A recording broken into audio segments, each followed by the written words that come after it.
T-minus 10, 9, 8, 7, 6, 5, 4, 3, 2, 1. Ignition, liftoff.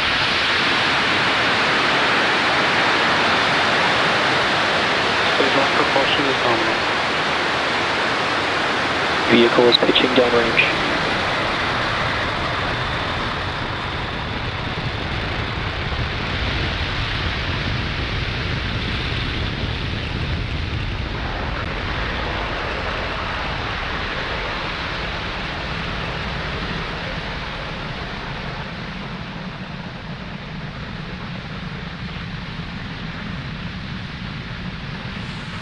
Falcon 9 has successfully lifted off from pad 40 and throttled down to prepare for max Q, which is coming up at T plus 1 minute. Power and telemetry nominal.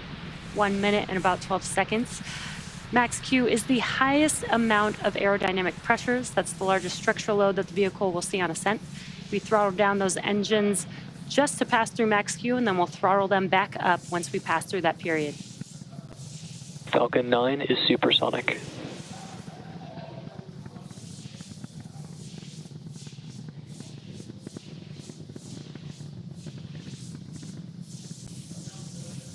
Maximum dynamic pressure. And great news, we have passed through max Q. You're getting some excellent views there on your screen. Next up, we have a few events happening back to back. That will be MECO, stage separation, and SES-1. MECO is main engine cutoff, and that's where we'll shut down all 9 of the M1D engines to slow the vehicle down in preparation for its next event, which is MVAC chill has started. Stage separation. And that's where the first stage separates from the second stage. Right after stage separation, the first stage will begin its journey back to Earth for landing on our drone ship, a short fall of gravitas. And during that time, stage 2 will continue on its journey with that third event, SES-1, or second stage engine start 1.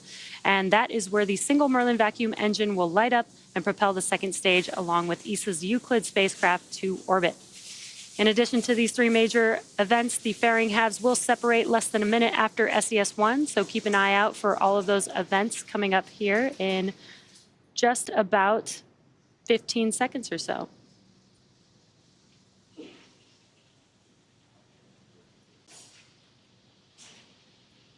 Again, coming up, we have MECO, stage separation, and SES-1.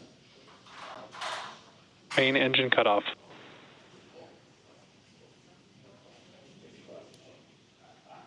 Stage separation confirmed.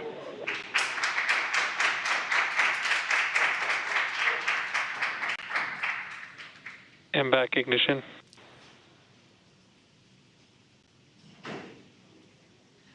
Some really cool views of MECO stage separation, and on your right-hand screen, you can see that the MVAC engine has ignited. Both vehicles are following nominal trajectories.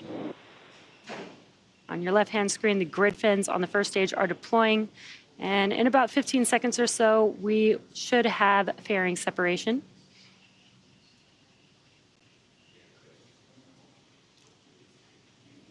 And a very cool view from the ground.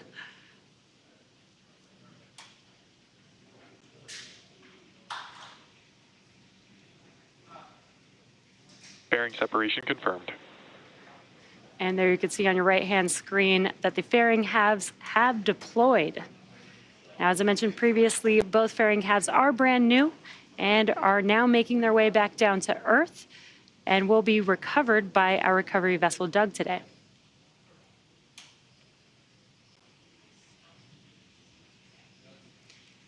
It is T plus 4 minutes into today's mission.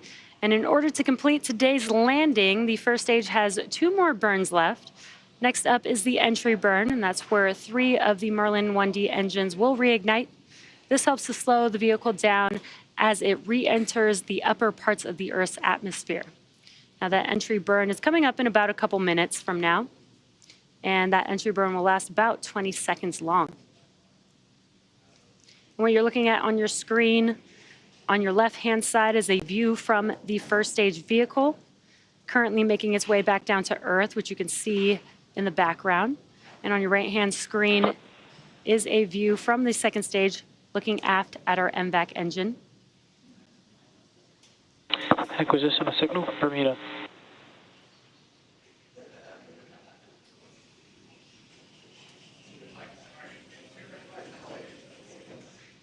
That entry burn is coming up here just about a minute and a half Both from now. vehicles continue to follow nominal trajectories.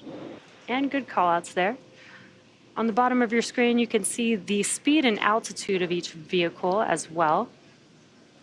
And on your left-hand screen, you can see 2 of the 4 hypersonic grid fins that the first stage has. Those grid fins help guide the vehicle as it makes its way back to its landing zone. Again, today we are scheduled to land on a shortfall of gravitas, currently in the Atlantic Ocean, waiting for the first stage vehicle.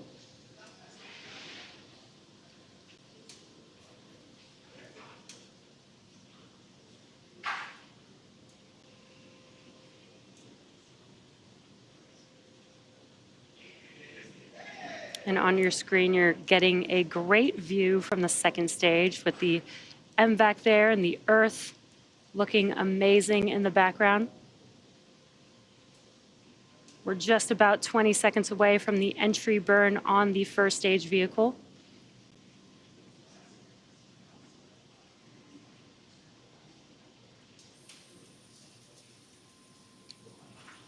You may see some white puffs on that first stage. That is nitrogen gas puffs for attitude control.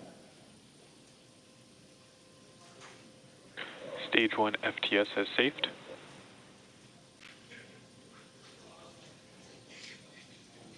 And there you can see the engines have reignited on the first stage on your left-hand screen. This is the entry burn with 3 of 9 M1D engines reignited.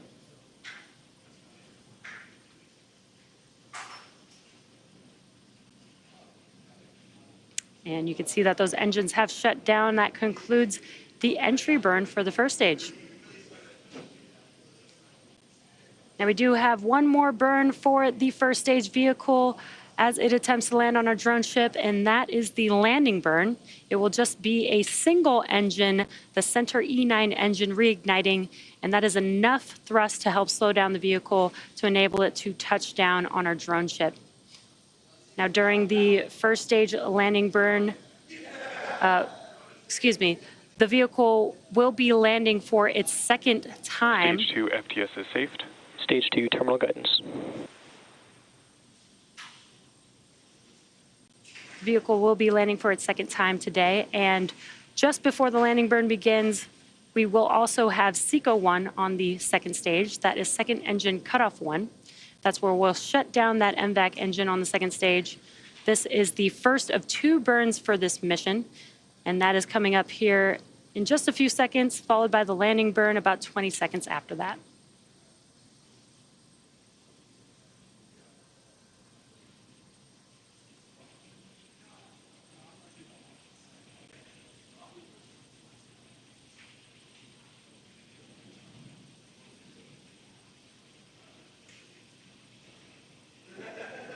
There you can see that the MVAC engine has shut down and the landing burn has begun on the first stage vehicle.